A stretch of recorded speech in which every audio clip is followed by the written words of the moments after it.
Palestinians exactly what was done to them by Nazi Germany. At the same time, as crowds are incited to another Holocaust against the Jews, as in the chants of protesters globally, I might add, who have been chanting Hamas, Hamas, Jews to the Gaz, and more. The point is, whatever one's perspective on the Gaza conflict, and as I said, one could be critical of Israeli policy and practice in certain regards as well. The comparison between Israel's action against Hamas, a terrorist group sworn by its own covenant to destroy Israel, and a comparison with that and the Nazi Holocaust is as false as it is obscene. I say this not as a proponent of Israel, but as a voice for Holocaust remembrance. Because drawing false parallels between the Gaza conflict and Nazi Germany is an affront not only to the living Holocaust survivors and their children and grandchildren, but also to the 6 million deceased. These men, women, and children, innocents all, died not in any, quote, war or conflict. They perished in a deliberate eliminationist horror in which, as Elie Wiesel put it, not all victims were Jews, but all Jews were victims. Brings me to the third and final reason for that anguish and concern that he expressed, and I'll be brief on this one. And this is the singling out of one member state in the international arena for differential and discriminatory treatment, in this instance Israel, while giving exculpatory immunity to the major human rights violators. In other words, I'm referring to the fact where 80% of the resolutions adopted by the UN Human Rights Council, now reaching its third year of operation after it replaced what Kofi Annan had called the discredited UN Human Rights Commission, because it had adopted 35% of its resolutions against one member state of the international community. Now we have 80% of the resolutions singling out one member state of the international community. But what is no less serious, if not more, the major human rights violators enjoy exculpatory immunity. There has not been one resolution, one condemnation against such major human rights violators as Sudan, Iran, China, and I can go on. And so what is so painful here is that a body like the UN Human Rights Council, and I speak here as a Canadian, as someone who grew up for whom the United Nations is an organizing idiom of Canadian foreign policy. I do take the United Nations seriously. I take its decisions seriously. And that's why I find such decisions so disturbing.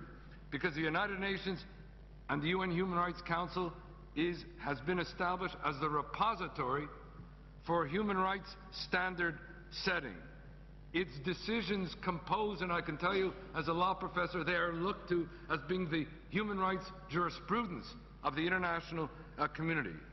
It has been established to combat the culture of impunity under its predecessor, UN Human Rights Commission, and it has replaced it, regrettably, it has been established to set up a culture of accountability, and it's replaced it with a culture of impunity.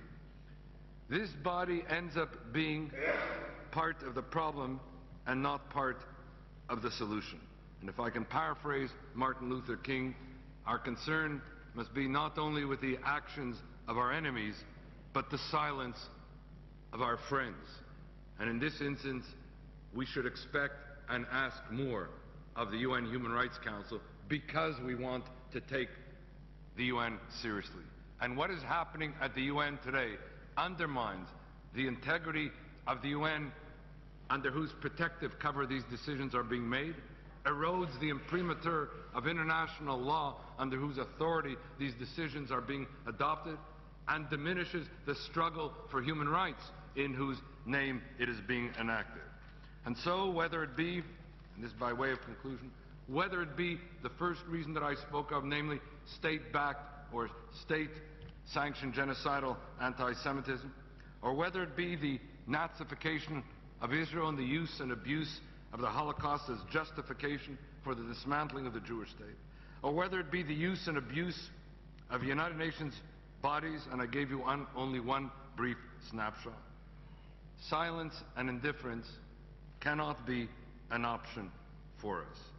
We have to not only sound the alarm, but as Alcee Hastings said, and as Natan Sharansky, and both were joined together in this, we need to act. Anti-Semitism at this point is the poisoned canary in the mineshaft of evil. Let me turn now to our panelists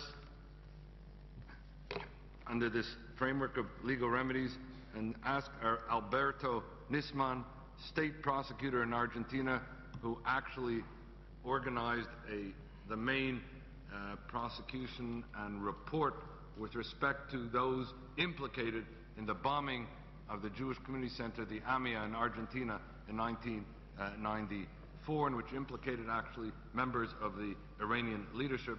To ask our Alberto Nisman to make his presentation. Muchas gracias. En primer lugar, quiero agradecer a la Comisión Interparlamentaria de Combate contra el Antisemitismo y muy especialmente al señor John Mann, a quien tuve el gusto de conocer en Buenos Aires durante su visita, por haberme invitado. Es un honor para mí estar con todos ustedes. Argentina, la República Argentina, fue víctima del terrorismo fundamentalista islámico en dos oportunidades.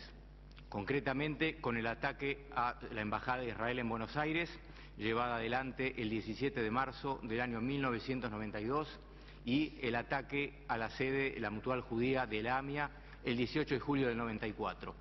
Es este último hecho, el atentado terrorista a la sede de la AMIA, el que a mí me toca investigar y sobre el cual me voy a explayar hoy.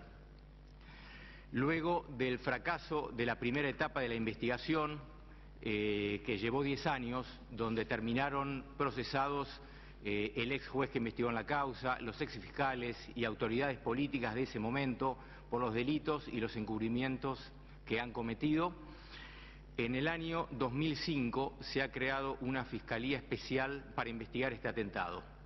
He sido designado a cargo de la misma y tengo bajo mi mando a 40 profesionales que están exclusivamente dedicados a esta investigación.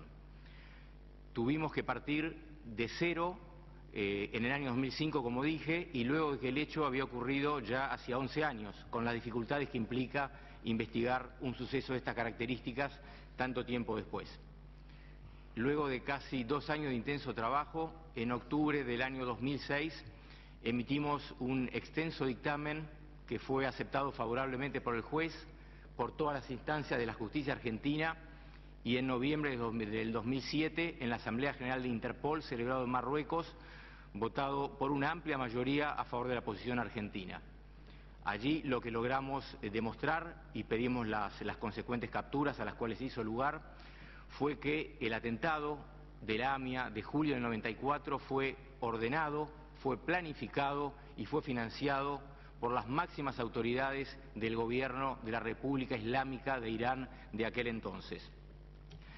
Eso lo pudimos probar gracias a evidencia obtenida en Argentina y fundamentalmente en el exterior. La decisión de atentar contra la sede de la Mutual Judía Argentina se llevó a cabo se tomó casi un año antes del atentado, el 14 de agosto del 93, en la ciudad iraní de Mashhad. Allí, en esa